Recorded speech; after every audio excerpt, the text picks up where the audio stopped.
चलो दोस्तों, मुख्यमंत्री अभ्युदय योजना ललितपुर में आपका स्वागत है। जो अभी तक हमारे माध्यम से जो भी आपको वीडियो दिए जा रहे थे, उन वीडियो में प्रारंभ में जो ऑनलाइन जो वीडियो डाले गए थे वो एथिक्स से संबंधित वीडियो थे। अब चूंकि एथिक्स से संबंधित जो मेंस का है पोर्शन वो एथिक्स से संबंधित था, लेकिन जो बाद में जो कार्यक्रम बना उसके बाद जो हमारे लिए जो ऑनलाइन क्लासेस जो हमें दी गई हैं उसके अंतर्गत एनवायरनमेंट एंड इकोलॉजी ये क्लासेस जो दी गई हैं। और इस क्लास में जो ऑनलाइन क्लासेस है इसमें आपको एनवायरनमेंट एंड इकोलॉजी ये कुछ चैप्टर खोल करके नहीं दिखाए गए हैं। नंबर 1, नंबर 2, 3, 4 करके ऐसे चूँकि ऑनलाइन क्लासेस दी जाएंगी, तो जो एनवायरनमेंट एंड इकोलॉजी है इसका हम विस्तार से अध्ययन करेंगे। और चूँकि ज्योग्राफी से संबंधित ज्योग्राफी का निचोड़ है, भूगोल का निचोड़ है एनवायरनमेंट एंड इकोलॉजी, तो चूँकि जो वीडियो हैं वो ठीक तरीके से आपको दिए जाएंगे। तो जो एनवायरनमेंट एंड इकोलॉजी का जो फर्स्ट वीडियो आज आपको डाला जा रहा है उसमें चूँकि नंबर 1, 2, 3, 4 करके दिए गए हैं, तो आपको पहले तो ये देखना है कि सिलेबस के अंतर्गत एनवायरनमेंट एंड इकोलॉजी में मुख्य टॉपिक आपको कौन कौन से पढ़ने हैं, तो वो थोड़ा सा इसका थोड़ी सी चर्चा कर लेते हैं। फिर टॉपिक बाय टॉपिक जो टॉपिक बाय टॉपिक एनवायरनमेंट से संबंधित जो इकोसिस्टम है, इकोसिस्टम का संगठन, क्रियाशीलता, उत्पादकता, ये क्या क्या है उसके अंतर्गत ये सब टॉपिक हम आपको पढ़ाएंगे आगे जा करके। तो थोड़ा सा हम नज़र सब्जेक्ट जो एनवायरनमेंट इकोलॉजी है इससे संबंधित क्या क्या आपको एक फॉर्मेट दिमाग में बन जाए कि एनवायरनमेंट के अंतर्गत ये चीज़ें आपको पढ़नी हैं। तो जो एनवायरनमेंट के अंतर्गत है वो जो प्रमुख जो टॉपिक है यानी कि पारिस्थितिकी तंत्र है, यानी कि इकोसिस्टम है। इकोसिस्टम ये पारिस्थितिकी तंत्र या इकोसिस्टम है, और फिर इससे संबंधित जो पारिस्थितिक तंत्र है उसका संतुलन है। ठीक है, संतुलन पारिस्थितिक तंत्र पहले आपको पूरा पढ़ना है, और पारिस्थितिक तंत्र पूरा जान लेने के बाद कैसे इसमें डिसबैलेंस होगा यानी कि असंतुलन होगा। तो असंतुलन यदि होगा, पारिस्थितिक तंत्र का असंतुलन होगा, तो फिर हम इसका मैनेजमेंट करेंगे यानी कि प्रबंधन भी इसका करना होगा। तो जो पहला टॉपिक है वो इकोसिस्टम से संबंधित है। इकोसिस्टम के अंतर्गत पूरा बायोस्फीयर यानी कि जैवमंडल और जो विभिन्न प्रकार के ग्लोब पर जो बायोम्स पाए जाते हैं, कौन कौन से बायोम्स होते हैं, इनके बारे में पूरी हम जानकारी ये आपसे वार्तालाप करेंगे। पारिस्थितिकी तंत्र का संगठन क्या होता है, संरचना क्या होती है, कौन कौन से घटक होते हैं, ये सब चर्चाएं चूँकि पारिस्थितिकी तंत्र के अंतर्गत करेंगे। तो पहला जो टॉपिक होगा वो इकोसिस्टम यानी कि पारिस्थितिकी तंत्र है, यानी कि पारिस्थितिकी तंत्र है, ये पारिस्थितिकी तंत्र है।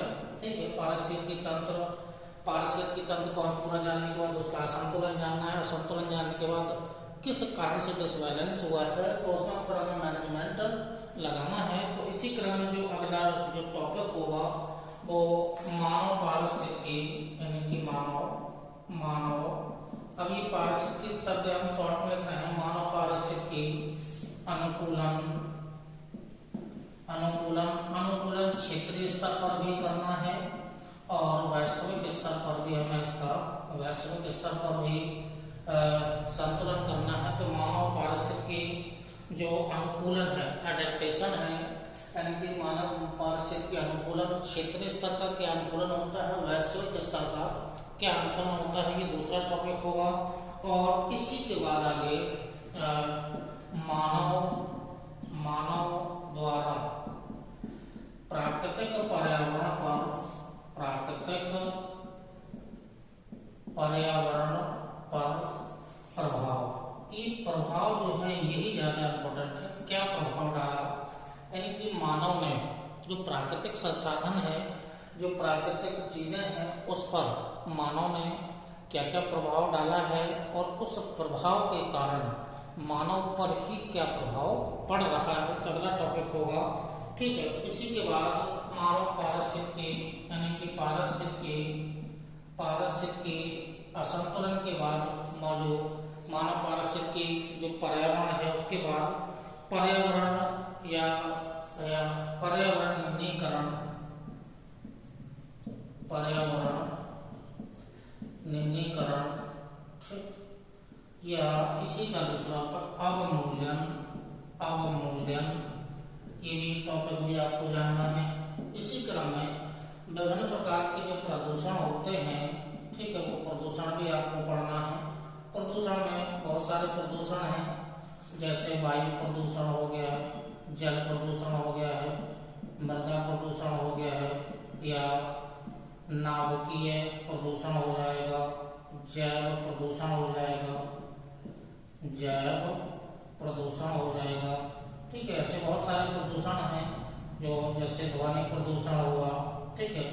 ये विभिन्न प्रकार के पॉल्यूशन हैं, ठीक है। ये पॉल्यूशन उत्पन्न हुए हैं मानवीय गतिविधियों के कारण ही उत्पन्न हुए हैं। मानव ने अपनी आवश्यकताओं की पूर्ति हेतु विभिन्न प्रकार के कार्यक्रम किए हैं, और उन कार्यक्रम के परिणाम स्वरूप विभिन्न प्रकार के जो पॉल्यूशन हैं, प्रदूषण हैं, वो उत्पन्न हुए हैं। तो जो नेक्स्ट टॉपिक होगा वो विभिन्न प्रकार के जो पॉल्यूशन हैं, air pollution, water soil radiation, ये विभिन्न प्रकार के पॉल्यूशन होंगे ये। और पॉल्यूशन पढ़ने के बाद किस कारण से हो जाएगा, इसी में जो इम्पोर्टेंट होगा उसका हम कैसे संरक्षण करें, या कैसे उसका प्रबंधन करें, या मैनेजमेंट करें, ठीक है। तो इसी के साथ में ये अगला टॉपिक आपको जोड़ दिया जाएगा। इसी क्रम में है जो बाढ़ भी आती है, ठीक है, प्राकृतिक आपदाएं हैं, प्लस सूखा भी आती है। बाढ़, सूखा, कारण क्या है, किस कारण से आती है, और क्या इसका प्रभाव पड़ेगा, वो भी हमें जानना है। और प्रभाव के बाद हमें उसका संरक्षण भी करना है। तो जो बाढ़ होती है प्राकृतिक आपदाएं हैं, और जो सूखा होती है प्राकृतिक आपदाएं हैं, किस कारण से आती हैं, और इसका मानव पर क्या प्रभाव पड़ता है, और जो प्रभाव पड़ेगा उसका हमें मैनेजमेंट भी करना है, उसका निवारण भी करना है, संरक्षण भी करना है। इसी क्रम में जो भूमंडलीय तापन, ग्लोबल वार्मिंग, ये टॉपिक इम्पोर्टेंट है। भूमंडलीय तापन या ग्लोबल वार्मिंग, ये टॉपिक भी इम्पोर्टेंट है। विभिन्न प्रकार के टॉपिक भी हैं भूमंडलीय तापन के अलावा, जैसे अगला जो टॉपिक है ओजोन गैस क्षरण हो गया, ठीक है। ओजोन गैस क्षरण यानी कि O3 गैस क्षरण हो जाएगा। इसी क्रम में अम्ल वर्षा भी हो जाएगी। इसी क्रम में जो प्राकृतिक आपदाओं में है, भूकंप हुआ, ज्वालामुखी हुआ, सुनामी हुआ, ठीक है, या जो भूस्खलन हुआ, ये टॉपिक है। इसी क्रम में जलवायु परिवर्तन, ठीक है। इसी क्रम में जैसे या इसी में एक टॉपिक है मरुस्थलीकरण, ये मरुस्थलीकरण वाला टॉपिक है, ठीक है, इम्पोर्टेंट टॉपिक है। जैव विविधता, ठीक, कितने प्रकार की होती है, क्या क्या होती है, जैव विविधता वाला टॉपिक है। जलवायु परिवर्तन, ठीक है, जलवायु परिवर्तन सबके परिणाम स्वरूप निकलेगा, जलवायु परिवर्तन निकलेगा। जलवायु परिवर्तन का नगरीय जलवायु, ठीक है, नगरीय जलवायु, ठीक है। विभिन्न प्रकार के जो वायु होते हैं, ये वायु हमें जानना है, कौन कौन से वायु होते हैं ये जानना है। पर्यावरण से संबंधित विभिन्न प्रकार के विश्व स्तर पर सम्मेलन हुए हैं, तो सम्मेलन जानना है। विभिन्न प्रकार की पर्यावरण से संबंधित संस्थाएं हैं, वो संस्थाएं भी आपको जानना है। तो विश्व स्तर पर जलवायु परिवर्तन से संबंधित विश्व स्तरीय सम्मेलन हुए हैं, किस सम्मेलन में क्या क्या समझौते हुए और किस पर कार्य किया गया है, सम्मेलन जानना है। विश्व स्तरीय विभिन्न प्रकार की संस्थाएं हैं, किस संस्था का क्या कार्य है, कब उसकी स्थापना हुई थी, ये भी हमें जानना है।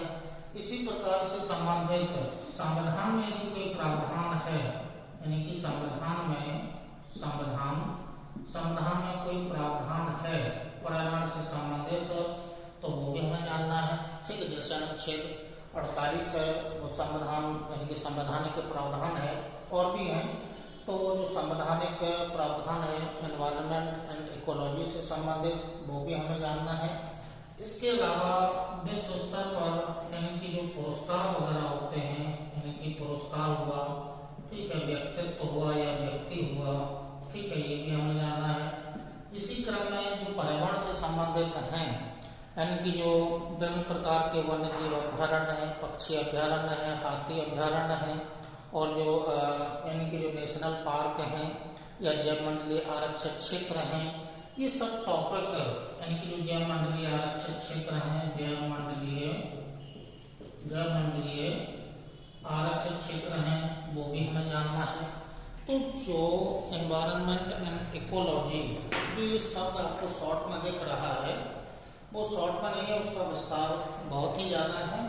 और ये प्रमुख टॉपिक जहाँ से प्रश्न यूपीएससी बनाती है, यूपीपीसीएस बनाती है, या जहाँ से जो भी प्रश्न अभी तक बने हुए हैं, ये मुख्य वो टॉपिक हैं, ठीक है। इसी के अंतर्गत बहुत सारे टॉपिक अभी जैसे धारणीय विकास हुआ, वो हमने इसमें अभी शामिल नहीं किया गया है। तो धारणीय विकास या सामाजिक वानिकी, तो ऐसे बहुत सारे टॉपिक हैं जो यानी कि जो बायोम्स होते हैं, बायोम्स को शामिल कर दिया गया है। तो ये एनवायरनमेंट एंड इकोलॉजी से संबंधित प्रमुख टॉपिक हैं। इसके अलावा शेष अवशेष टॉपिक और भी होंगे, लेकिन यह वो टॉपिक हैं जो आपके कंपटीशन से संबंधित हैं। ये एनवायरनमेंट एंड इकोलॉजी से जुड़े हुए टॉपिक हैं, यानी कि ये टॉपिक आपको, यानी कि एनवायरनमेंट एंड इकोलॉजी शुरू करने से पहले हमें ये जान लेना था कि हमें आगे जाकर के एनवायरनमेंट इकोलॉजी में हमें कौन कौन से टॉपिक कंप्लीट करने हैं, जहाँ से प्रश्न बने हैं, बनने की संभावना रहती है। तो यानी कि पूरा पर्यावरण जो एनवायरनमेंट एंड इकोलॉजी है, इन सब्जेक्ट्स इन टॉपिक्स के अंतर्गत समाया हुआ होगा। तो आपके दिमाग में एक फॉर्मेट बन गया होगा, दिमाग में क्लियर बन गया होगा कि आगे जाकर के यदि हम ऑनलाइन या ऑफलाइन क्लास पढ़ेंगे, तो ये जो एनवायरनमेंट और इकोलॉजी के जो टॉपिक हैं, ये टॉपिक हमें पढ़ने होंगे। इन टॉपिक्स को आप भी कवर कर सकते हैं। यानी कि एनसीईआरटी की जो पुस्तक है, यानी कि एनसीईआरटी की जो पुस्तक है, 11th क्लास की पुस्तक है, उसको आप जरूर उसको पढ़ लीजिएगा। ज्योग्राफी की पुस्तक है, कक्षा 11 की है, उसको आप जरूर पढ़ लीजिएगा। तो ये निश्चित है कि आपका बेस जो होगा वो क्लियर हो जाएगा। तो ये कार्य आपको ही करना है, कुछ कार्य आपको करना है, कुछ कार्य हमें करना है, दोनों को मिलकर के आगे यानी कि अपनी स्टडी को आगे बढ़ाना है। तो ये जो टॉपिक हैं एनवायरनमेंट एंड इकोलॉजी में, ये टॉपिक आपको यानी कि थोड़ी सी वार्तालाप मैंने आपको कर दी है। तो एनवायरनमेंट या इकोसिस्टम के, ये एनवायरनमेंट इकोलॉजी के जो भी टॉपिक हैं, उनको पढ़ाने से पहले हमें ये जान लेना था कि हमें क्या क्या पढ़ना है। तो ये आपका लगभग सिलेबस होगा, और 90% आपका सिलेबस इस ये जो टॉपिक आपको बोर्ड पर दर्शाए गए हैं, यहाँ से पूरा कंप्लीट होगा। आगे जाकर के आपको एक टॉपिक करके हम आपको कंप्लीट कराएंगे। तो प्रारंभ में जो शब्द पर्यावरण है, वहाँ से हमें शुरुआत करनी है, पर्यावरण से।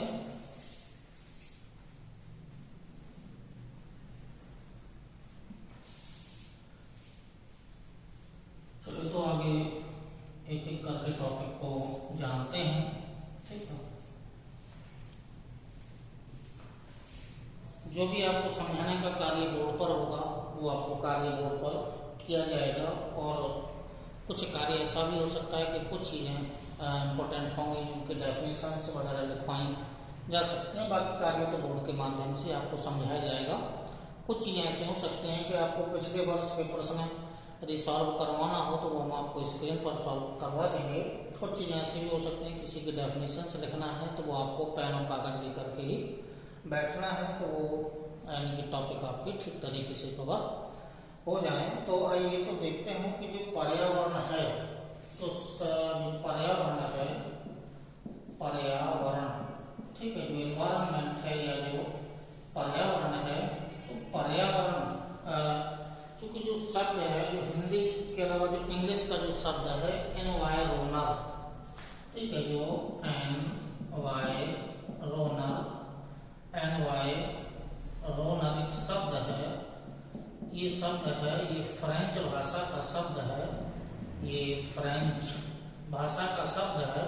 और ये फ्रांस भाषा का शब्द है, इसका मतलब होता है पड़ोसी ही होता है। एनवायरनर का मीन्स होता है पड़ोसी। या पड़ोसी का पड़ोसी या पड़ोसी से मतलब हुआ कि इनकी चारों ओर से घिरा हुआ, यानी कि चारों ओर से घिरा हुआ। ठीक है, घिरा हुआ इसका मतलब हो जाएगा पड़ोसी, मतलब चारों ओर से घिरा हुआ, मतलब पड़ोसी से ही लिया गया है। तो एनवायरनर जो फ्रेंच भाषा का शब्द है पड़ोसी है, पड़ोसी का मतलब होगा चारों ओर से घिरा हुआ होना। अब किसके माध्यम से चारों ओर से घिरा हुआ होना, तो इसी से निकला हुआ है एनवायरनमेंट शब्द निकला है, पर्यावरण शब्द निकला है। तो जो पर्यावरण है यानी कि जो हमारा ग्लोब है, ग्लोब को थोड़ा सा देख लेते हैं। जो ग्लोब है यानी कि हमारी जो पृथ्वी है वो यानी कि चारों ओर से, यानी कि ये ग्लोब है, ये ग्लोब है, ये पृथ्वी का वातावरण है यानी कि एटमॉस्फेयर है, एटमॉस्फेयर या वातावरण है, ये वातावरण है, वातावरण है। तो इसमें ये जो वातावरण है, ठीक है, यहाँ तक हमारा ग्रेविटी काम करती है, गुरुत्व बल काम करता है। इसके बाद वाला जो क्षेत्र है वो अंतरिक्ष क्षेत्र है, जहाँ पर निर्वात की स्थिति होती है और घर्षण बल कार्य नहीं करता है। ऐसे क्षेत्र को हम अंतरिक्ष के नाम से जानते हैं। अब ये अंतरिक्ष में नहीं हमें जाना है, हमें अपने ग्लोब के चारों ओर का वातावरण देखना है जिससे हमारी पृथ्वी घिरी हुई है। तो ये जो चारों ओर का जो वातावरण है, इस चारों ओर के वातावरण में यदि हम देखें कि इस वातावरण में, ठीक है, कि जो पृथ्वी का जो वातावरण है लगभग 99% भाग है वो 32 किलोमीटर की ऊंचाई तक है। इसी को हम मुख्य रूप से पृथ्वी के वातावरण के नाम से जानते हैं। अब इस वातावरण में क्या क्या आपको मिलेगा, यानी कि संगठन देख लेते हैं थोड़ा सा, इस संगठन में क्या क्या होगा, ठीक है, तभी आगे जाकर के हम आपको इकोसिस्टम या एनवायरनमेंट की पूरी व्याख्या ठीक तरीके से कर सकते हैं। जब तक हम अपने वातावरण को नहीं जानेंगे तब तक एनवायरनमेंट की व्याख्या या इकोलॉजी की व्याख्या ठीक तरीके से नहीं की जा सकती है। तो पहले हमें अपने एटमॉस्फेयर को जानना है, यानी कि वह वातावरण जानना है जो हमारे चारों ओर पाया जाता है, यानी कि पृथ्वी के चारों ओर पाए जाने वाले आवरण को ही पृथ्वी का वातावरण कहा जाता है। पृथ्वी के वातावरण में क्या क्या होगा ये हमें पृथ्वी के वातावरण में जानना है। तो पृथ्वी के वातावरण में विभिन्न प्रकार की गैसें हैं, ठीक है, जलवाष्प भी है पृथ्वी के वातावरण में, धूल के कण भी हैं पृथ्वी के वातावरण में, राख भी है, धूल के कण भी हैं या अन्य कण भी हैं जो ठोस हैं, अन्य कण हैं जो ठोस हैं।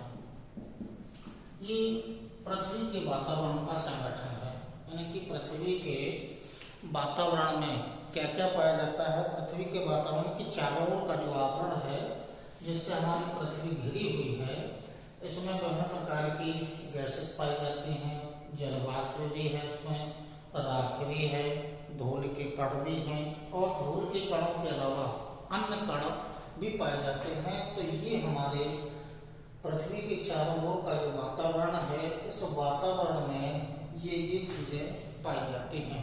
अब ये जो चीजें हैं ये गॉड गिफ्टेड हैं, यानी कि मानव के द्वारा निर्मित नहीं है, प्रकृति ने स्वयं इनको सृजित किया है। तो अब इनका कुछ ना कुछ कार्य होगा। तो जो गैसें हैं, गैसों का संगठन देखिएगा, जो गैसों में नाइट्रोजन, ऑक्सीजन, आर्गन और कार्बन डाइऑक्साइड ये मुख्य गैसें हैं। यानी कि जो हमारा जो वातावरण है, वायुमंडल है, उस वायुमंडल में नाइट्रोजन, ऑक्सीजन, आर्गन और कार्बन डाइऑक्साइड जैसी गैसें पाई जाती हैं। लगभग 99% से ज्यादा भाग में इन गैसों का रेशियो ज्यादा है। रेयर गैसेस में आर्गन या जो हाइड्रोजन, हीलियम या जो अन्य रेयर गैसेस हैं, तो सबसे ज्यादा गैसें हमारे वातावरण में ये 4 गैसें मुख्य हैं। और इन गैसों का जो परसेंटेज है उस परसेंटेज के कारण ही हमारे यानी कि पृथ्वी पर जो जीवन है, लाइफ है, वो उसका उद्भव हुआ है, तो 78.08% जो मुख्य गैस है नाइट्रोजन है, 20.94% यानी का ऑक्सीजन है वो है, आर्गन 0.9% है और कार्बन डाइऑक्साइड 0.03% है। ये गैसेस का रेशियो है हमारे एटमॉस्फेयर का। तो हमारे एटमॉस्फेयर में ये गैसेस का जो रेशियो है, ऐसा रेशियो अन्य किसी अन्य ग्रह पर नहीं है। इस कारण से अन्य ग्रहों पर जीवन संभव नहीं हो पाया है, लेकिन हमारी पृथ्वी के चारों ओर के वातावरण में इन गैसों का इतना रेशियो है, जिस कारण से यानी कि प्रकृति ने इस प्रकार से बैलेंस बनाया है इन गैसों का कि पृथ्वी पर निवास करने वाले जो जीवधारी हैं, जो जीव जंतु हैं, पेड़ पौधे हैं, उनके लिए इन गैसेस का रेशियो यानी कि महत्वपूर्ण है। इन गैसेस का रेशियो इतना होने के कारण ही हमारे ग्रह पर जीवन संभव हो पाया है, ऐसा अन्य किसी प्लेनेट पर नहीं है। अब यहाँ से देखिएगा, चूंकि एनवायरनमेंट का हम डायरेक्टली आपको टॉपिक पढ़ा सकते थे, इकोसिस्टम एंड इकोलॉजी या बायोम्स या कोई भी टॉपिक ले सकते थे, लेकिन बेस जो आपको बनेगा, आपको जो एनवायरनमेंट है वो पढ़ने का जो यानी कि जो समझने का जो टॉपिक है, पहले हम आपको बेसिक तैयार कर देंगे। तो बेस हमारा यहाँ से हम आपको तैयार करने जा रहे हैं, या जो आपका तैयार बेस हो रहा है, ये इम्पोर्टेंट था कि आपको पहले हमें अपने जो हमारे चारों ओर का जो परिवेश है, पहले हम उस परिवेश को समझना है कि हमारे इस परिवेश में क्या क्या है, कौन कौन सी गैसेस हैं, किन गैसों का क्या क्या फंक्शन है। तो पहले हमें एक बेसिक चीजें हम आपको दे रहे हैं। तो जो गैसों का संगठन है, वो सबसे ज्यादा गैसेस जो है हमारे वातावरण में, वो नाइट्रोजन की मात्रा सबसे ज्यादा पाई जाती है। यदि ये कहा जाए कि जो हमारा वातावरण है, हमारा वायुमंडल है, मुख्यतः किस गैस से निर्मित है, तो ये कहा जाएगा कि जो मुख्य गैस है वो नाइट्रोजन मुख्य गैस के रूप में है। तो जो नाइट्रोजन है ये मुख्य गैस के रूप में है, और दूसरे रूप में तो यानी कि दूसरी सर्वाधिक मात्रा में पाई जाने वाली गैस है ऑक्सीजन गैस है। ये यानी कि जीवनदायी गैस है, ये जीवनदायी गैस है, ये जीवनदायी गैस है। यानी कि मानव और अन्य जो जीव जंतु हैं वो उनके लिए यानी कि जो रेस्पिरेशन सिस्टम है, यानी कि जो श्वसन है या श्वसन की क्रिया में मानव सहित जो भी अन्य जीव जंतु हैं वो ऑक्सीजन श्वसन की क्रिया में अंदर लेते हैं और बाहर जो निकालते हैं वो कार्बन डाइऑक्साइड गैस बाहर निकालते हैं। तो ये जीवनदायी गैस के नाम से इसे जाना जाता है। 20% है, खूब मात्रा में प्रकृति ने खूब आपको दी है, जितनी बार चाहे आप सांस ले सकते हैं, उसमें कोई समस्या नहीं है। तो ये जीवनदायी गैस है। तीसरे नंबर पर जो हमारे वायुमंडल में है, वो तीसरे नंबर पर जो आर्गन गैस होती है, जो इसको इनर्ट गैसेस के नाम से भी जाना जाता है, जो यानी कि शून्य वर्ग की जो भी गैसेस हैं या शून्य वर्ग में जो भी एलिमेंट्स रखे गए हैं, उनमें जो शून्य वर्ग में या उत्कृष्ट गैसों में, निष्क्रिय गैसों में जो सर्वाधिक मात्रा में हमारे वायुमंडल में जो गैस है वो आर्गन है। तो आर्गन निष्क्रिय गैसों में सर्वाधिक मात्रा में पाई जाने वाली हमारे वायुमंडल में एक गैस है। तीसरे नंबर पर जो आती है वो, जो चौथे नंबर पर जो आती है, ये कार्बन डाइऑक्साइड गैस है। मुख्य रोल इसी का है। एनवायरनमेंट या पर्यावरण से जुड़ा हुआ टॉपिक, जो वायुमंडल से जुड़ा हुआ टॉपिक है, वो कार्बन डाइऑक्साइड पर डिपेंड करता है। वायुमंडल में जो कार्बन डाइऑक्साइड की जो मात्रा है वो बहुत यानी कि 0.03% ही रखी गई है। अब 0.03% का देखिएगा कि कार्बन डाइऑक्साइड हमारे वायुमंडल में ये 0.03% रखी गई है। प्रकृति प्रदत्त गैस है, मानव निर्मित यानी कि मानव इसका निर्माण करेगा तो मात्रा बढ़ सकती है, लेकिन प्रकृति प्रदत्त गैस ही कार्बन डाइऑक्साइड गैस है। बाद में मानव इसका निर्माण करेगा तो उसका प्रभाव अलग पड़ेगा। तो जो ये 0.03% जो कार्बन डाइऑक्साइड गैस है, ये जो गैस है, ये जो ग्लोब का तापमान है वो 15 डिग्री यानी कि जो टेम्परेचर है वो 15 डिग्री को बैलेंस करती है। यानी कि इतनी मात्रा 0.03% जो मात्रा है हमारे वायुमंडल में, जो मात्रा है उसके कारण ये ग्लोब का औसत जो तापमान है वो 15 डिग्री तापमान बना रहता है। 15 डिग्री जो तापमान है वो 15 डिग्री वह तापमान है जिस पर मानव सहित अन्य जीव जंतु और पेड़ पौधों को किसी प्रकार की कोई हानि नहीं होती है। 15 डिग्री वह तापमान है। अब यदि तापमान बढ़ जाए तब हानि हो सकती है और तापमान घट जाए तो भी हानि हो सकती है, क्योंकि प्रकृति में इतनी मात्रा कार्बन डाइऑक्साइड की रखी है ताकि ग्लोब का जो टेम्परेचर है वो 15 डिग्री बना रहे। ये बैलेंस करके प्रकृति ने स्वयं बना करके इतनी रखी है कि प्रकृति प्रदत्त है कि इस 15 डिग्री तापमान से किसी भी जीवधारी को कोई हानि नहीं होगी। और यदि कार्बन डाइऑक्साइड गैस की मात्रा बढ़ती है या घटती है, दोनों हो सकता है, घटती है या बढ़ती है, तो दोनों रूपों में हानियां उत्पन्न होंगी या समस्याएं उत्पन्न होंगी। ठीक है, तो यदि कार्बन डाइऑक्साइड की गैस यानी कि जो कार्बन डाइऑक्साइड की मात्रा है, मात्रा बढ़ जाती है या जो मात्रा है वो घट जाती है। यदि मात्रा बढ़ जाती है तो भूमंडलीय तापन यानी कि ग्लोबल वार्मिंग की समस्या उत्पन्न हो जाएगी। और यदि तापमान घट जाता है तो जो हिमीकरण है यानी कि हिमयुग जैसी जो या हिम है वो ग्लोब पर आच्छादित हो जाएगी। तो क्योंकि जो कार्बन डाइऑक्साइड की मात्रा बढ़ने या घटने से ग्लोब के या पृथ्वी के जो बाहरी वातावरण या ग्लोब जो औसत तापमान है उसमें कमी या वृद्धि हो जाएगी। मात्रा बढ़ेगी तो कार्बन डाइऑक्साइड की मात्रा बढ़ने से क्योंकि ये भारी गैस होने के कारण ये जो पृथ्वी की जो ये सतह है, बाहरी जो सतह है जिसको हम क्षोभ मंडल के नाम से जानते हैं, इस जो क्षोभ मंडल है, इस क्षोभ मंडल के तापमान में वृद्धि हो जाएगी। तापमान में वृद्धि होने से जो भूमंडलीय तापन है, भूमंडल मतलब ग्लोबल वार्मिंग है, विश्व के तापमान है, इसमें वृद्धि हो जाएगी। और भूमंडलीय तापन होने से विभिन्न प्रकार की समस्याएं उत्पन्न हो जाएंगी। और यदि अब वर्तमान में जो भूमंडलीय तापन है, अब आगे जाकर के आपको जो टॉपिक पढ़ाया जाएगा वो ग्लोबल वार्मिंग हो जाएगा।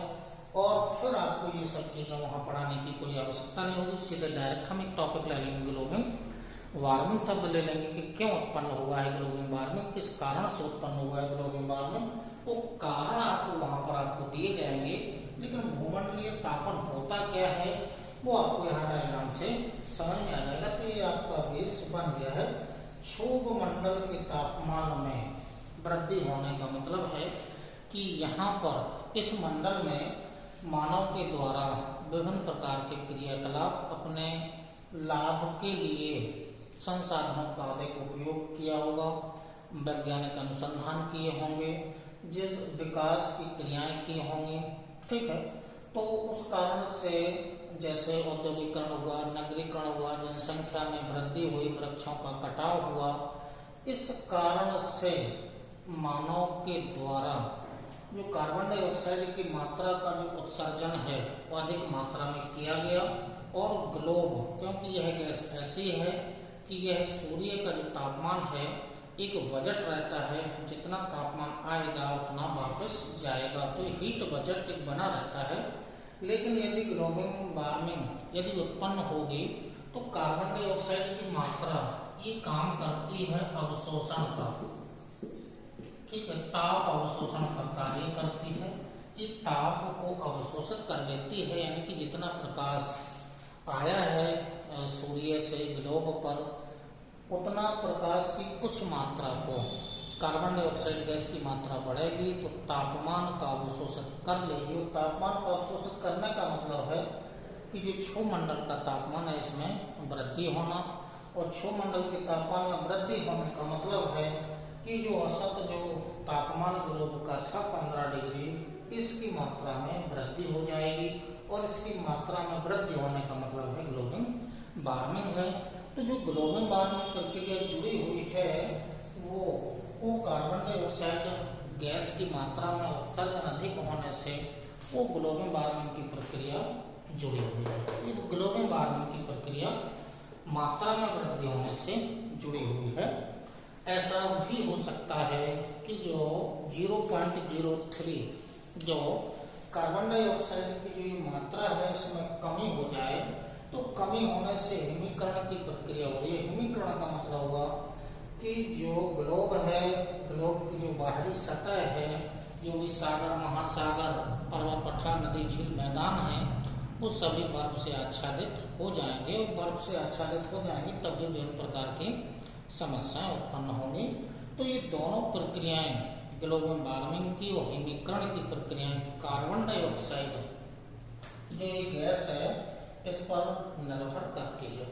तो प्रकृति ने तो अपने हिसाब से कि ताकि मानव या ग्लोब पर निवास करने वाले जीवधारियों को किसी प्रकार की कोई समस्या उत्पन्न ना हो, किसी प्रकार की कोई हानि उत्पन्न ना हो, इसलिए प्रकृति ने 0.03 मात्रा बना करके रखी थी, या इतनी रखी गई है। लेकिन मानवीय क्रियाकलापों द्वारा इसकी मात्रा बढ़ेगी तो भूमंडलीय तापमान में भी वृद्धि हो सकती है, या घट जाएगी तो हिमीकरण की प्रक्रिया भी हो सकती है। तो ये जो प्रकृति प्रदत्त जो गैसें हैं ये एक बैलेंस करके रखी गई हैं, और ये रखी गई हैं तो इसी कारण से ही ग्लोब पर जीवन संभव हो पाया है। तो ये जो हमारे जो वातावरण का जो संगठन है वो मुख्य रूप से गैसें पाई जाती हैं, गैसों में ये गैसें हैं। और दूसरे रूप में कार्बन डाइऑक्साइड गैस ताप को बैलेंस तो रखती ही है, साथ में कि जीवनदायी गैस भी है, ऑक्सीजन भी जीवनदायी गैस है, और कार्बन डाइऑक्साइड भी जीवनदायी गैस है। जहाँ जो ऑक्सीजन है वो मानव सहित अन्य जीव जंतुओं के लिए जीवनदायी है, तो वहीं पेड़ पौधों या प्लांट्स के लिए ये जो कार्बन डाइऑक्साइड है वो उनके लिए जीवनदायी गैस है, क्योंकि वो श्वसन की प्रक्रिया में कार्बन डाइऑक्साइड को ग्रहण करती हैं, प्रकाश संश्लेषण की प्रक्रिया में इसे लेती हैं या भाग लेती है, और बदले में ऑक्सीजन देती हैं। तो ऑक्सीजन और कार्बन डाइऑक्साइड दोनों गैसें जीवनदायी गैसें हैं। तो आगे जाकर के अब हमें आगे जानना है। तो ये गैसों के बारे में आपको थोड़ी सी जानकारी दे दी है। इनकी पूरा पर्यावरण यहीं पर समाया हुआ है, कार्बन डाइऑक्साइड की मात्रा पर ही पूरा का पूरा डिपेंड करता है, क्योंकि जो मुख्य जो प्रोसेस है वो ग्लोबल वार्मिंग की प्रोसेस हो रही है। ग्रीन हाउस गैसों की मात्रा बढ़ने से उसमें मुख्य जो गैस है ग्रीन हाउस गैसेस में ये जो कार्बन डाइऑक्साइड ये गैस मुख्य रूप से आती है। आगे आपको एक क्रम से टॉपिक की बात की जाएगी। ग्रीन हाउस गैसें कौन कौन सी हैं, कितनी कितनी मात्रा रखी है, किनका क्या एप्लीकेशन है और क्या उनका फंक्शन है एटमॉस्फेयर से संबंधित। अब जो वाटर वेपर है ये भी वातावरण में पाई जाती है, जलवाष्प भी वातावरण में उपस्थित है। उसके अलावा जो राख होती है वो राख ज्वालामुखी विस्फोट से उत्पन्न राख वातावरण में मिश्रित कर दी जाती है। वातावरण में धूल के कण भी हैं। जो धूल के कण होते हैं वो आर्द्रताग्राही का कार्य करते हैं। बूंद के आकार में वृद्धि करने में धूल के कण सहायक होते हैं। वर्षा के साथ बूंद के निर्माण में बड़ा आकार करने में सहायक होते हैं। अन्य ठोस कणों में जैसे नमक के कण हुआ, कार्बन के कण हुआ। तो ये जो हमारा वातावरण है एटमॉस्फेयर है, ये एटमॉस्फेयर का ये संगठन है। और जो भी क्रियाकलाप या जो भी एनवायरनमेंट से संबंधित टॉपिक मुख्य रूप से ये क्षोभ मंडल वाला टॉपिक है, इससे जुड़े हुए सभी टॉपिक होंगे। इसके ऊपर वाला जो मंडल है वो समताप मंडल है, वहां से भी एक टॉपिक जुड़ा हुआ है। ओजोन जो गैस है, ओजोन गैस की जो परत पाई जाती है वो समताप मंडल से संबंधित है। तो ओजोन गैस क्षरण एक टॉपिक अभी आपके सिलेबस में आया होगा।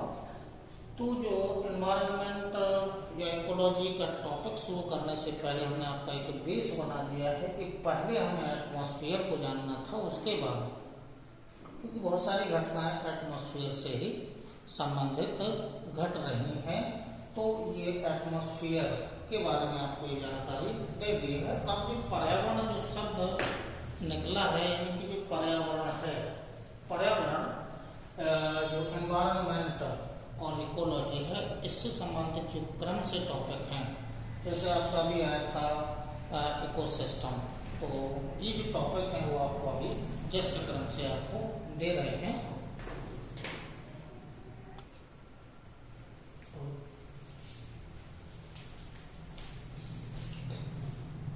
चलिए, तो आपको यहाँ तक आ गया होगा समझ में कि एटमॉस्फेयर तो पृथ्वी का वातावरण क्या है और उसका संगठन क्या क्या है।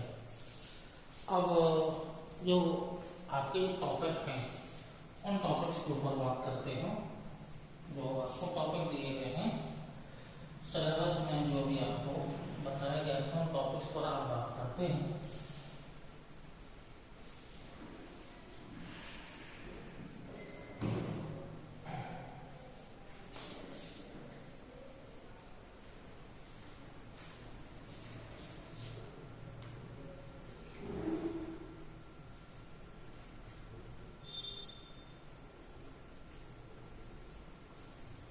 इकोसिस्टम,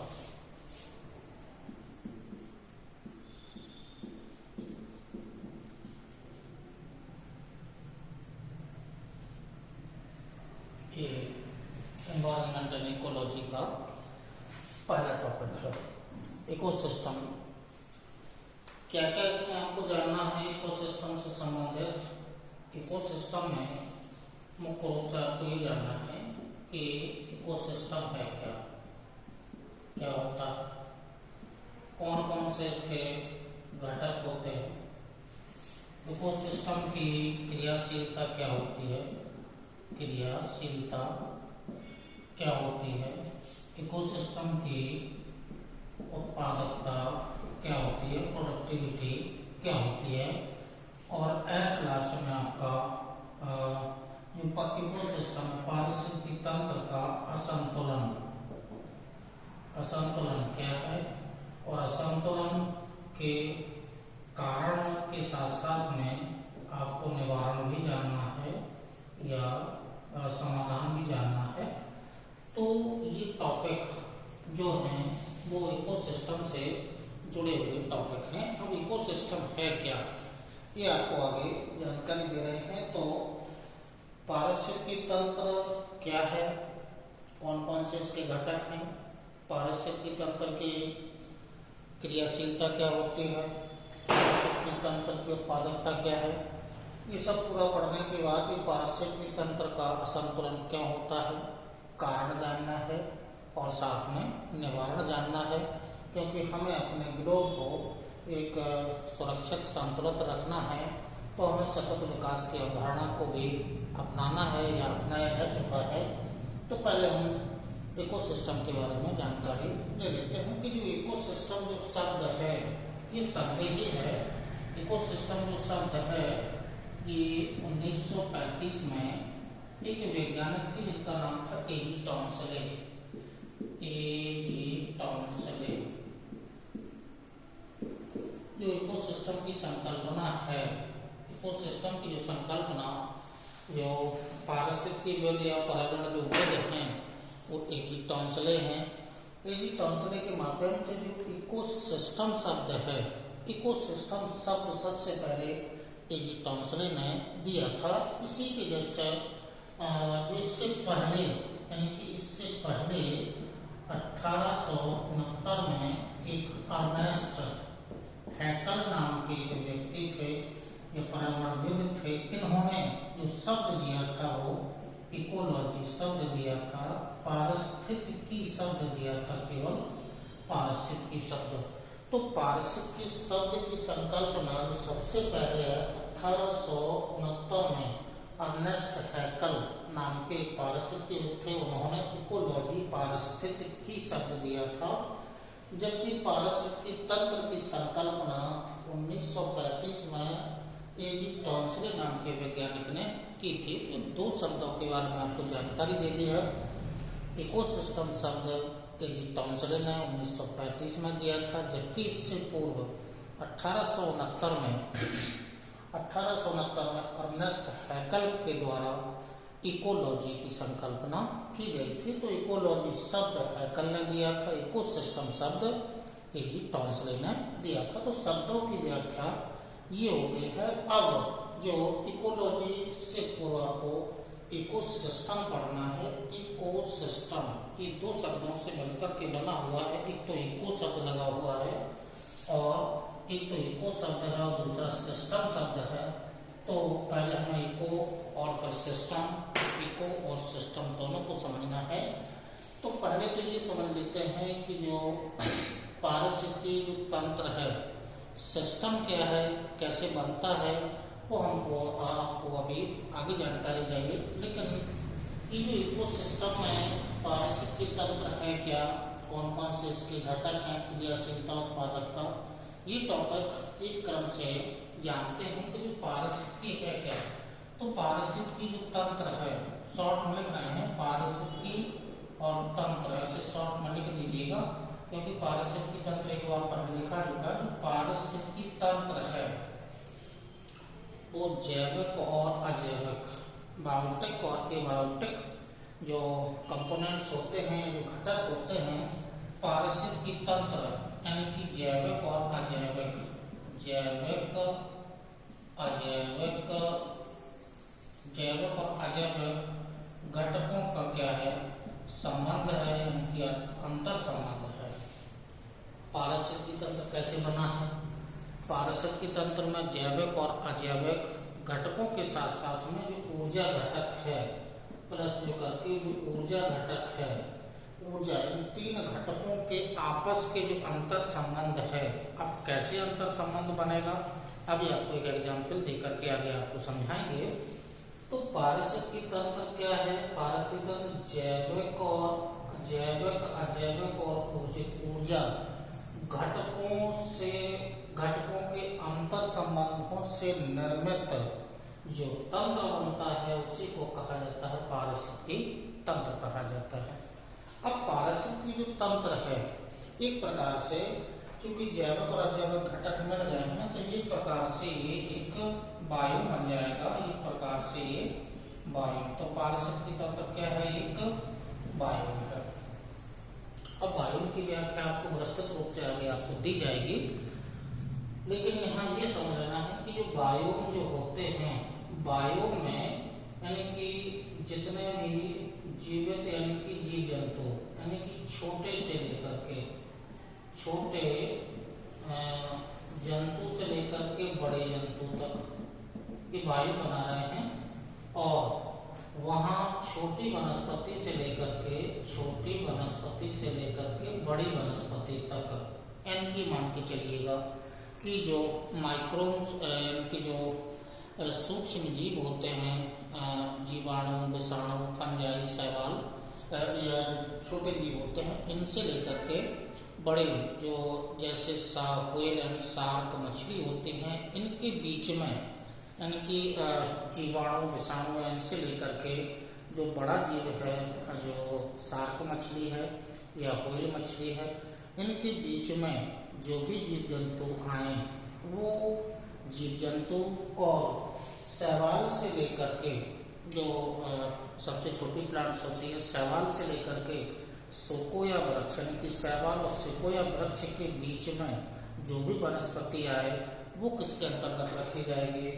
वो बायोम्स के अंतर्गत, यानी कि वो जैविक घटकों के अंतर्गत रखी जाएगी। तो ये जैविक घटक यहाँ बन गए हैं। अब अंतर संबंध इनका समझना है कि इनका अंतर संबंध कैसे, जैविक और अजैविक घटकों का जो अंतर संबंध है बायोम्स बनेगा। अब बायोम्स में देखिएगा कि जो बायोम्स होते हैं, बायोम्स को यानी कि जो बायोम्स होते हैं विभिन्न प्रकार के बायोम्स बन सकते हैं। अभी हम आपको केवल बायोम्स के बारे में कहाँ कहाँ कौन कौन से होंगे बायोम वो केवल जानकारी दे रहे हैं। तो बायोम देखिएगा, बायोम बनेगा जैविक व अजैविक ऊर्जा घटकों के अंतर संबंध से निर्मित जो पारिस्थितिकी तंत्र बनेगा वो एक बायोम होगा। बायोम का मतलब है कि उस विशेष क्षेत्र में निवास करने वाले जो जीव जंतु हैं, वहाँ की जो जलवायु है, वहाँ का जो पर्यावरण है, उनका आपस का संबंध एक बायोम बनाएगा। तो बायोम देखिएगा, बायोम बहुत सारे ग्लोब पर बहुत सारे बायोम बनते हैं। जैसे विषुवत रेखीय क्षेत्र का बायोम बन जाएगा, उष्ण कटिबंधीय क्षेत्र का, शीतोष्ण कटिबंधीय क्षेत्र का, शीत क्षेत्र का या ध्रुवीय क्षेत्र का वायु बन जाएगा। ठीक है, मरुस्थलीय क्षेत्र का वायु बन जाएगा। ठीक, टुंड्रा प्रदेश का वायु बन जाएगा, सागरीय या महासागरों का वायु बन जाएगा, महासागरों का वायु बन जाएगा, नदी का वायु होगा, झील का वायु होगा, मैदान का वायु होगा, पर्वत का वायु अलग होगा, पठार का वायु अलग होगा। तो ये विभिन्न प्रकार के वायु जो ग्लोब पर पाए जाते हैं, इसका मतलब ये हुआ कि जो वायुस हैं इन क्षेत्रों की वनस्पति और अजैविक घटक अलग अलग होंगे। उस क्षेत्र में निवास करने वाले जो जीव जंतु होंगे वो भी उसी प्रकार के होंगे, या उस क्षेत्र की जलवायु को अनुकूलित करने वाले जीव जंतु और वनस्पति पाई जाएगी। जैसे मान लीजिएगा कि विषुवत रेखीय क्षेत्र है, विषुवत रेखीय क्षेत्र की जो जलवायु है, तापमान और जो वर्षा, मुख्य जो जलवायु के अंतर्गत जो टॉपिक होते हैं वो तापमान और वर्षा से जोड़े जाते हैं।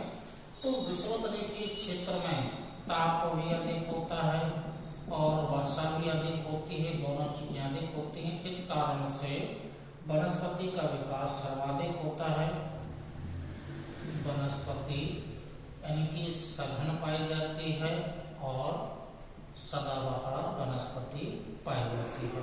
इस कारण से कि वहाँ पर विषुवत रेखीय क्षेत्र में ताप और वर्षा दोनों अधिक होते हैं। ताप और वर्षा वनस्पति के विकास में सहायक होते हैं, तो सघन और सदाबहार वनस्पति पाई जाती है। तो जलवायु के कारण वहाँ की जो जैविक घटक हैं वो अधिक मात्रा में पाए गए हैं।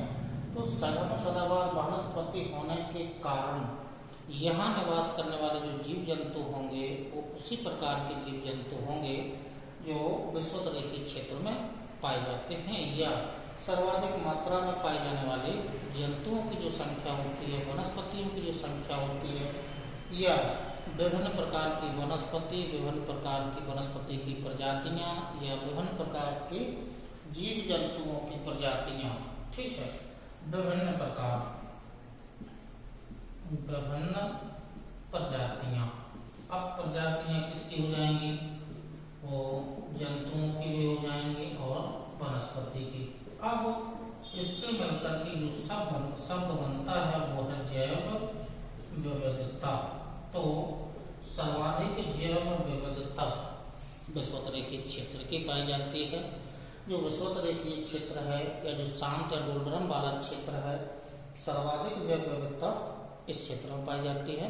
तो जैसे जिस क्षेत्र में या ग्लोब पर जैसी जलवायु होगी वैसे वहाँ की वनस्पति होगी, वैसे वहाँ निवास करने वाली जंतुओं की प्रजातियां भी होंगी। तो विषुवत रेखीय क्षेत्र में अनाकोंडा जैसे विशालकाय सर्प पाए जाते हैं, उसी प्रकार के पक्षी होते हैं, उनकी प्रजातियां या विभिन्न प्रकार की प्रजातियां पाई जाती हैं।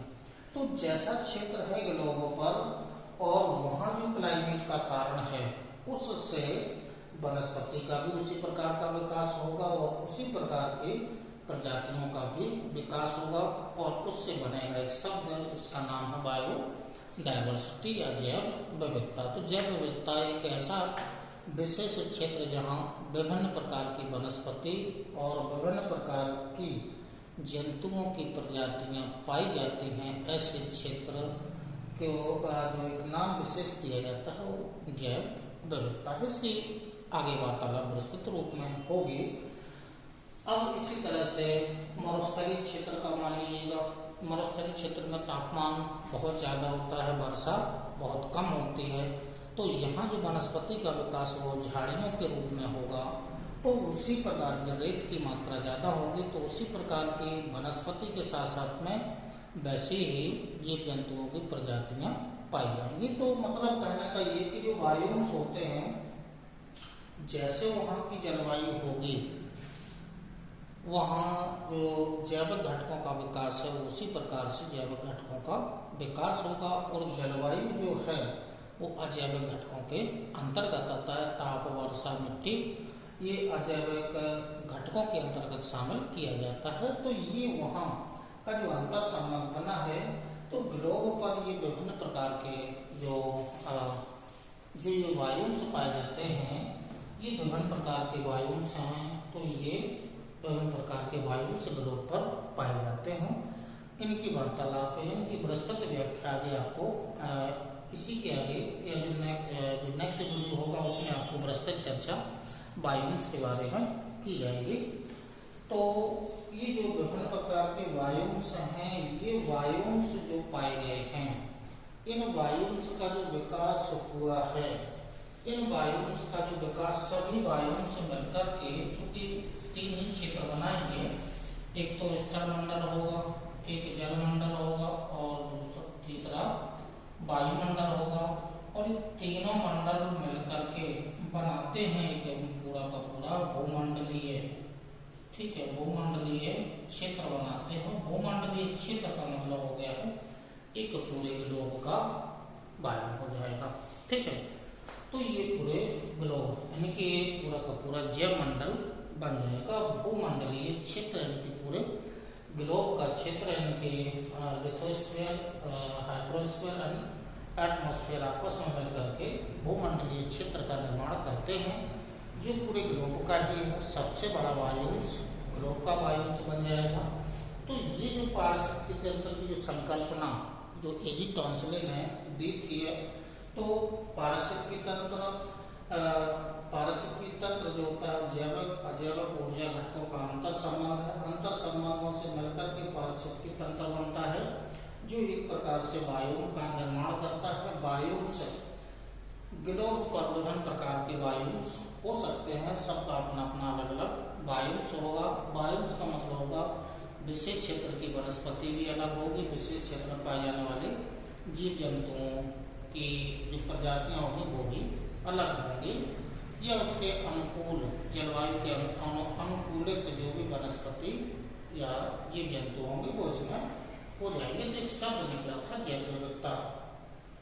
तो ये जो वायुंश से संबंधित बायोडायवर्सिटी ये विस्तृत टॉपिक है, आगे इसकी वार्तालाप होगी। वायुंश और बायोडायवर्सिटी दोनों की विस्तृत व्याख्या आगे जाकर के होगी। अभी तो हम केवल आपको फॉर्मेट ही बना रहे हैं कि इकोसिस्टम बनेगा कैसे। तो ये एक अभी क्या है इसकी वार्तालाप हुई। इससे क्या है से टॉपिक जुड़ गए हैं, वायु टॉपिक जुड़ गया है और बायोडायवर्सिटी टॉपिक जुड़ गया है। तो ये क्या है से पारिस्थितिकी तंत्र से जुड़ गया है। अब बात कर लेते हैं जो घटक हैं, उन घटकों की बात कर लेते हैं।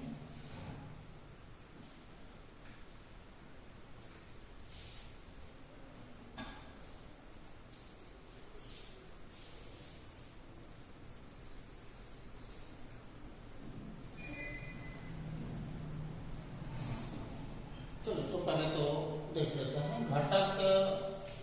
अभी जो वार्तालाप हुई थी कि 2 ही प्रकार के घटक पाए जाते हैं। तो घटक में यानी कि जैविक अजैविक और ऊर्जा घटक को भी शामिल कर लिया जाता है। जैसे मान लीजिएगा कि ये लिथोस्फीयर हो गया है, ये हाइड्रोस्फीयर हो गया है और ये एटमॉस्फेयर हो गया है। यानी कि ये स्थलमंडल है, ये जलमंडल है और ये वायुमंडल है। ठीक है। अब जलमंडल, वायुमंडल और स्थलमंडल के अंतर्गत निवास करने वाले, इतना जो पोर्शन आपका जो बन रहा है ये क्षेत्र चूंकि ये तीनों में शामिल है, यहाँ निवास करने वाले जो भी जीवधारी होंगे उन जीवधारियों के आपस में वहाँ का जो पर्यावरण या वहाँ पर जो जलवायु का संबंध होगा उसी को एक नाम दिया जाएगा, पर्यावरण से नाम दे दिया है। ठीक है, तो मतलब एक ऐसा क्षेत्र जहाँ जो स्थलमंडल के अंतर्गत, जलमंडल और वायुमंडल के अंतर्गत ऐसा क्षेत्र जहाँ जीवधारी पाए जाते हैं, ऐसे क्षेत्र को वहाँ क्योंकि आपस में जुड़े हुए हैं उसको एक शब्द निकलेगा, पर्यावरण की घिरा हुआ जीवधारी और वहाँ पाई जाने वाली जलवायु का जो अंतर संबंध होगा वही पर्यावरण शब्द से निकलेगा। अब यदि घटकों की मुख्य रूप से वार्तालाप करें तो जो घटक होंगे वो घटक मुख्य रूप से जो जैविक जो घटक हैं, जैविक घटक, दूसरा जो अभी आया था अजैविक घटक और जो तीसरा है वो ऊर्जा घटक। ये ऊर्जा घटक, ये तीन प्रकार के घटक होते हैं और तीनों का अंतर संबंध आपको समझना है। जैसे अभी आपसे थोड़ी वार्तालाप हुई थी, तीनों का अंतर संबंध, घटक तीन ही बन रहे हैं, तीनों का अंतर संबंध समझना है। तो जो बायोटेक जो कंपोनेंट्स हैं या जो जैविक घटक हैं, जैविक घटकों में के अंतर्गत सूक्ष्म जीवों से लेकर के बड़े जीव, ठीक है, बड़े और सूक्ष्म वनस्पति से लेकर के, ठीक है, बड़ी वनस्पति, ठीक है। जैसे मान लीजिएगा आपके जो वायरस या बैक्टीरिया हो गए, वायरस हो गए, फंजाई हो गए, ये सूक्ष्म जीवों के अंतर्गत आएंगे। बड़े जो जीव हैं उनके अंतर्गत जो आएगा जैसे व्हेल मछली हो जाएगा, शार्क मछली हो जाएगा, ये बड़े जीव। इनके बीच में जो भी जीव जंतु आएंगे वो जैविक घटकों के अंतर्गत रखे जाएंगे। इसके अलावा सूक्ष्म वनस्पति का मतलब होगा कि जो शैवाल होंगे, शैवाल से लेकर के जो सिकोया वृक्ष होते हैं, सिकोया वृक्ष के बीच में जो भी वनस्पति आएगी, ठीक है, वो जैविक घटकों के अंतर्गत होगी। तो ये जैविक घटकों का ये समूह बन जाएगा। ठीक है, तो ये सूक्ष्म जीव, बैक्टीरिया, फंजाई, वायरस से लेकर के व्हेल और शार्क मछली के बीच में जो भी जंतु आएंगे वो सूक्ष्म जीवों के अंतर्गत आएंगे। सूक्ष्म वनस्पति शैवाल से लेकर के जो बड़ी वनस्पति होती है, वेल डेवलप प्लांट्स होते हैं, जैसे सिकोया है, बड़ा वृक्ष है, इसके बीच में जो भी वनस्पति आएगी वो जैविक घटकों के अंतर्गत आएगी। तो ये जैविक घटक का ये समूह बन गया है। अब बनाना है जो अजैविक घटक हैं, अजैविक घटकों का समूह बनाना है। तो अजैविक घटकों के अंतर्गत जो मुख्य रूप से हैं अजैविक घटकों के अंतर्गत, जैसे सूर्य का प्रकाश या प्रकाश मान लीजिएगा, या प्रकाश को लाइट को यहाँ डाल देंगे, अजैविक घटकों में है, क्योंकि अजैविक घटकों के अंतर्गत ही ऊर्जा को हम केवल यहाँ डाल रहे हैं। जैसे सॉइल हुआ या मृदा हुआ, विभिन्न प्रकार की गैसेस हुई, जल हुआ, खनिज लवण हुए, खनिज लवण, ये जो आते हैं ये अजैविक घटकों के अंतर्गत आते हैं। ठीक है, विभिन्न प्रकार की मृदा के अंतर्गत बहुत सारे मृदा हैं, टाइप छोड़िएगा, मृदा, विभिन्न प्रकार की गैसेस, जल, खनिज लवण, ये अजैविक घटकों का समूह है। ऊर्जा जो होती है वो अजैविक घटकों के अंतर्गत ही शामिल होती है। अब ऊर्जा जो होगी, जैसे सौर ऊर्जा हुई, ठीक है, सौर ऊर्जा हो गया है, और जो दूसरी होती है वो भूतापीय ऊर्जा, भूतापीय ऊर्जा, ये ऊर्जा घटक के अंतर्गत दो ही आएंगे। जो सौर ऊर्जा होती है ये किसी भी पारिस्थितिकी तंत्र जो पारिस्थितिकी तंत्र का निर्माण होता है वो बगैर ऊर्जा, सौर ऊर्जा के नहीं हो सकता है।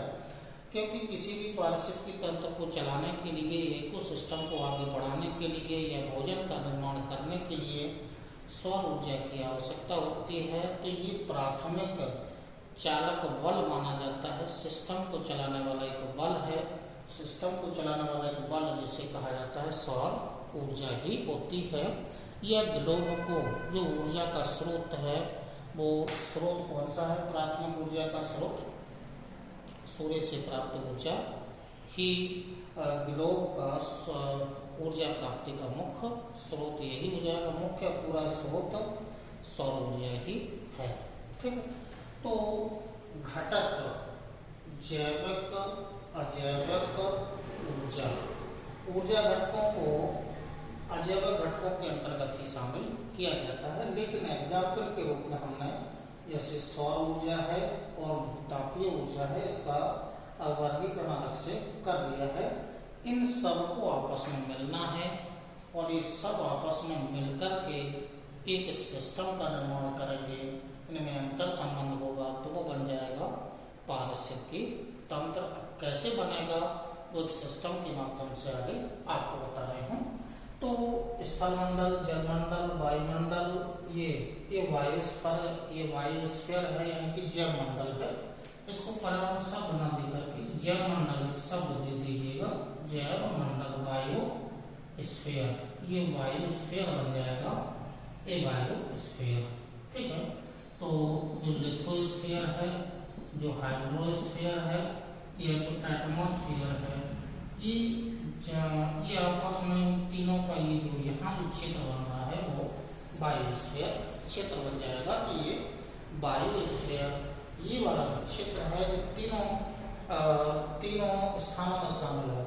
ये जलमंडल में भी शामिल है, ठीक है, जलमंडल का भाग भी है, वायुमंडल का भाग भी है और स्थलमंडल का भी भाग है। और यहाँ पाए जाने वाले जो यानी कि जो जीवधारी होंगे उनका शब्द बनेगा बायोस्फीयर या जैवमंडल, एक क्षेत्र बन जाएगा। घटक तीन प्रकार के ही हो गए हैं। अब यदि घटकों की और दूसरी वार्तालाप की जाए घटकों में, तो चूंकि जो पर्यावरण होता है वो पर्यावरण तो दो ही प्रकार का होता है। यानी कि यदि वार्तालाप करें कि जो पर्यावरण होता है वो पर्यावरण होता है वो दो ही प्रकार का होता है। या तो वो प्राकृतिक पर्यावरण होगा या फिर वो मानव निर्मित पर्यावरण होगा।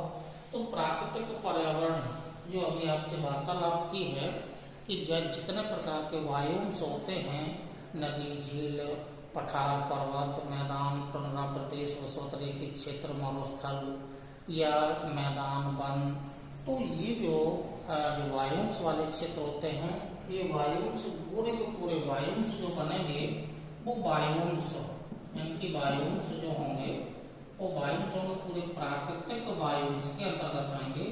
लेकिन मानव निर्मित बहुत सारे वायुंश बनते हैं। मानव निर्मित जो पर्यावरण होगा, जैसे फसल का उत्पादन करना है या फसल का उत्पादन हो गया है, ठीक है, फसल हो गया है, या कोई व्यापारिक क्षेत्र हो गया है, कोई स्कूल कॉलेज हो गया है, कोई औद्योगिक संगठन हो गया है, ठीक है, तो ये या कोई जनजातीय क्षेत्र हो गया है,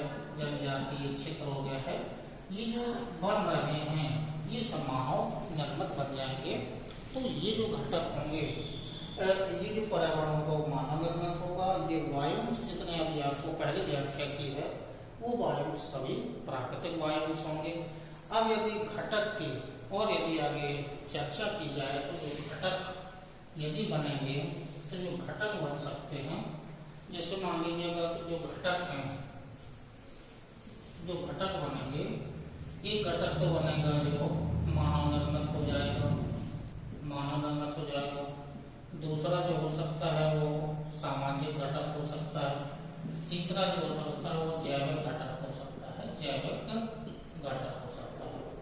अब जो मानव निर्मित जो घटक होंगे, मानव के द्वारा निर्मित, यानी कि इमारतें हो सकती हैं, पुल हो सकते हैं, ठीक है, रेल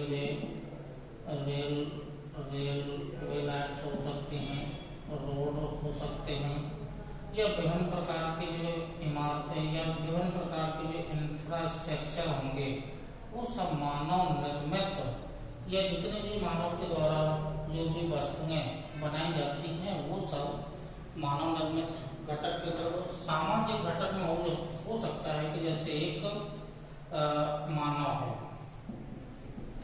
मानव का समूह जो बन जाएगा तो वो परिवार बन जाएगा, परिवार का समूह होगा तो वो समाज बन जाएगा और धर्म का अलग हो जाएगा। ठीक है, शैक्षणिक संस्थान होंगे वो अलग एक समूह बनाएंगे। तो ये सामाजिक समूह बन सकते हैं और इसमें 3 ही प्रकार के आएंगे। जैसे अभी आया था स्थल मंडल हो गया है,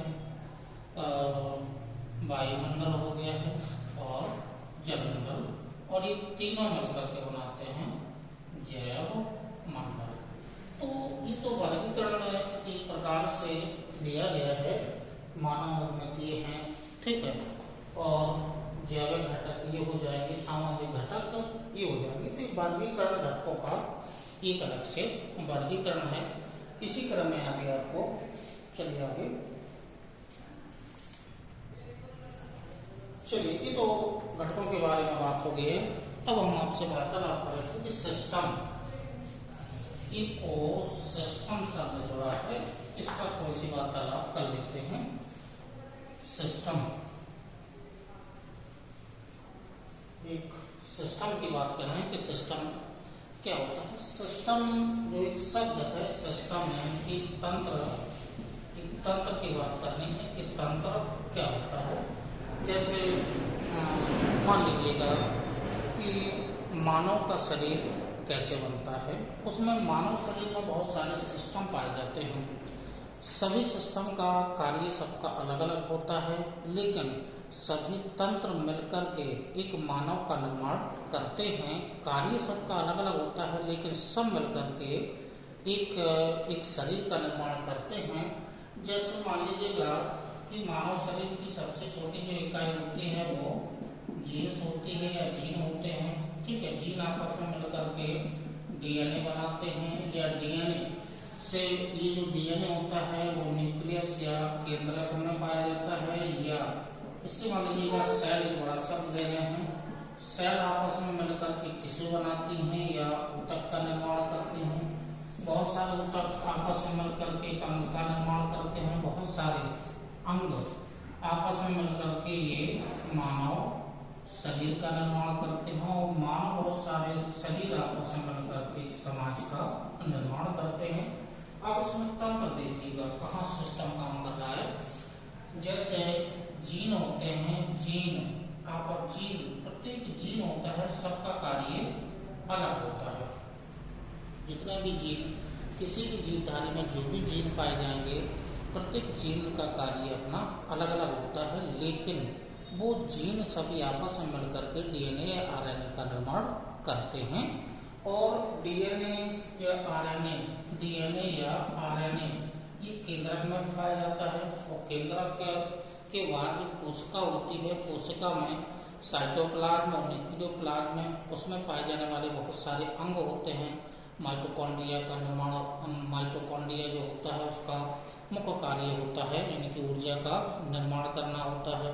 गोल्जी बॉडी होती है, साइक्रोसोम्स होते हैं, जो राइबोसोम्स होते हैं, या जो प्लास्टिड्स होते हैं, या जो एंडोप्लाज्मिक रेटिकुलम होते हैं। सबका फंक्शन अपना अपना अलग अलग होता है, लेकिन सब मिलकर के डीएनए का डायरेक्शन है, इसका एक तंत्र बन जाएगा, सेल का अपना एक तंत्र बन जाएगा। यानी कि बहुत सारे कोशिकाएं मिलकर के आपस में कोशिका का निर्माण करते हैं, जबकि सबका कार्य अलग अलग होता है। इसी प्रकार से विभिन्न प्रकार के ऊतक आपस में मिल करके सबका कार्य क्या है, सभी ऊतकों का कार्य अलग है। आमाशय में पाए जाने वाले ऊतक का कार्य अलग होगा, उसका सिस्टम अलग होगा।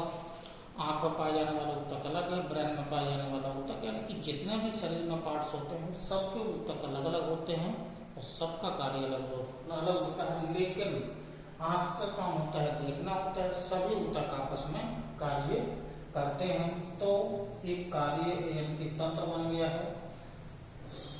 ये ऊतक मिलकर के एक अंग का निर्माण करते हैं। पूरा मानव शरीर में बहुत सारे तंत्र पाए जाते हैं, तो जैसे एक मानव शरीर का निर्माण हुआ है विभिन्न प्रकार के तंत्रों से मिलकर के, ऐसे ही ग्लोब पर, पृथ्वी पर बहुत सारे तंत्र पाए जाते हैं, बहुत सारे सिस्टम पाए जाते हैं, बहुत सारे वायुंस पाए जाते हैं। सबका काम अपना अपना अलग अलग होगा, लेकिन सब आपस में मिलकर के एक भूमंडलीय क्षेत्र का निर्माण करते हैं। तो ये तंत्र की व्याख्या हो गई थी, क्योंकि वो इकोसिस्टम से जुड़ा हुआ है। तो तंत्र का मतलब यहाँ पर ये हो जाएगा, कार्य सबका अलग अलग है, लेकिन सब आपस में मिलकर के किसी एक जीव या शरीर का निर्माण करते हैं। तो जो आज आपको जो वीडियो दिया गया है, अभी केवल वार्तालाप आपको इकोसिस्टम से संबंधित बेसिक जो जानकारी दी है, वो बेसिक जानकारी आपको दी गई है। आगे जाकर के अभी हमने आपको केवल पारिस्थितिकी तंत्र किसे कहा जाता है, कौन कौन से इसके घटक हैं, आगे पारिस्थितिकी तंत्र का संगठन क्या है, संरचना क्या है, क्रियाशीलता, उत्पादकता, ये जो टॉपिक होगा वो आगे बढ़ेगा। तो नेक्स्ट वीडियो में इसी क्रम में आपको दिया जाएगा। तो अगली वीडियो का इंतजार करना।